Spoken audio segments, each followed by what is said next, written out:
Subscribe to our channel and press the bell icon for more updates.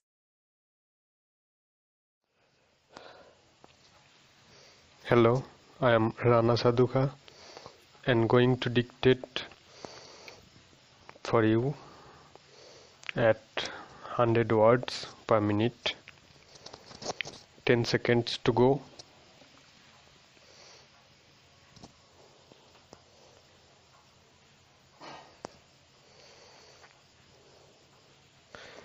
Sir, the Essential Commodities Act was passed 5 years ago, and when the minister yesterday came with an amending bill, we expected that he would give us a brief report on the working of this measure for the last few years. But unfortunately, we are kept in the dark in regard to the exact working of the Act and the nature of the difficulties the minister is facing.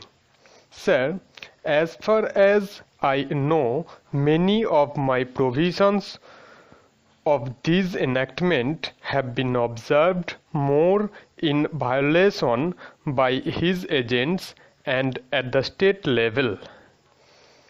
The food minister may be very earnest, may be very able, and may be very anxious to see that the various provisions of the Act are implemented in the most effective manner at the state level, but unfortunately his agents at the state level are not equally enthusiastic or equally anxious to observe the provisions of this enactment.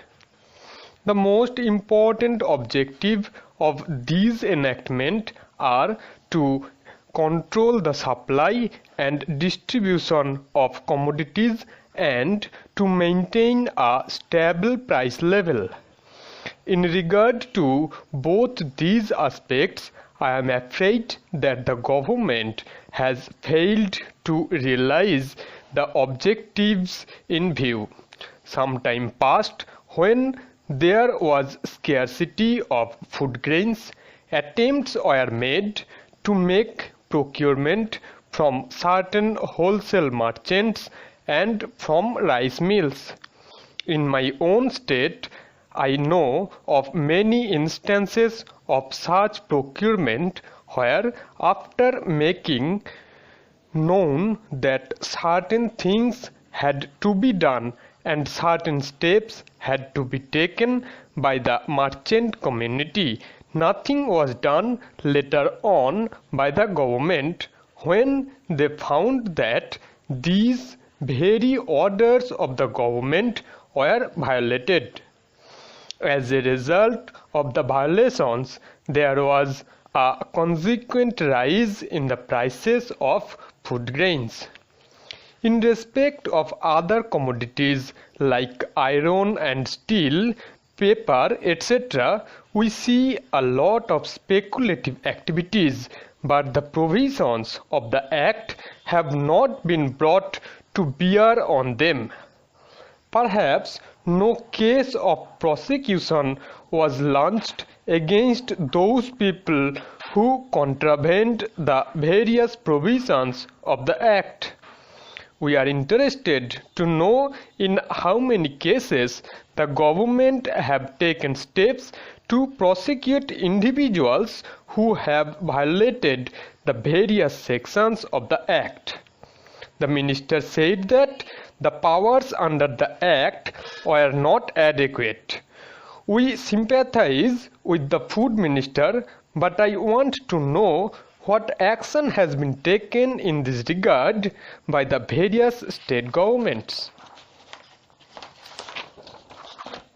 In regard to the amending provision, I want to know from the minister what would be his difficulty even if minor offences are taken to court of law.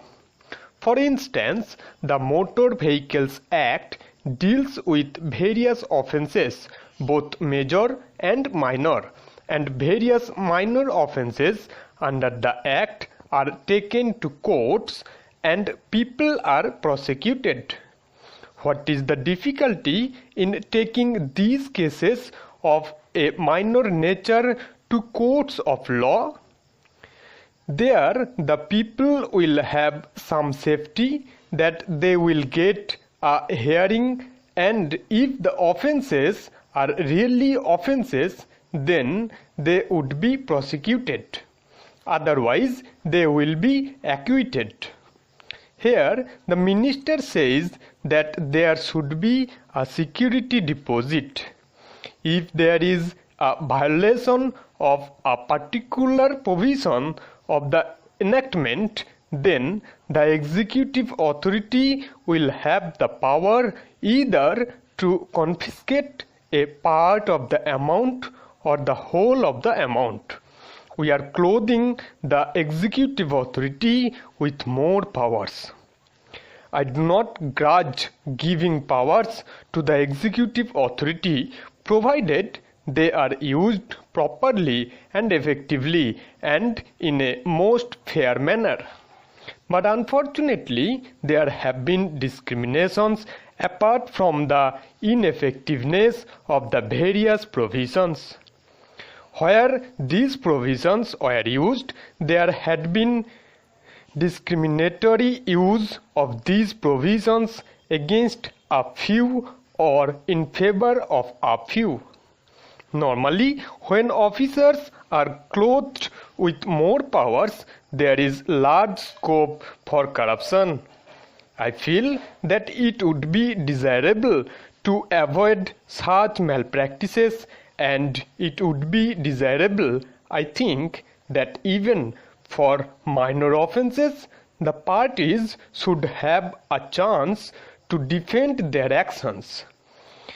I do not think that this problem of dealing with minor offences will become complex or complicated in any way if we take them in courts of law. I want a reply from the minister in what way he is suffering from a handicap in dealing with minor offences or offences of a technical nature. The honourable member made the point that even if this thing was acceptable to the House, he did not know what amount would be demanded as security.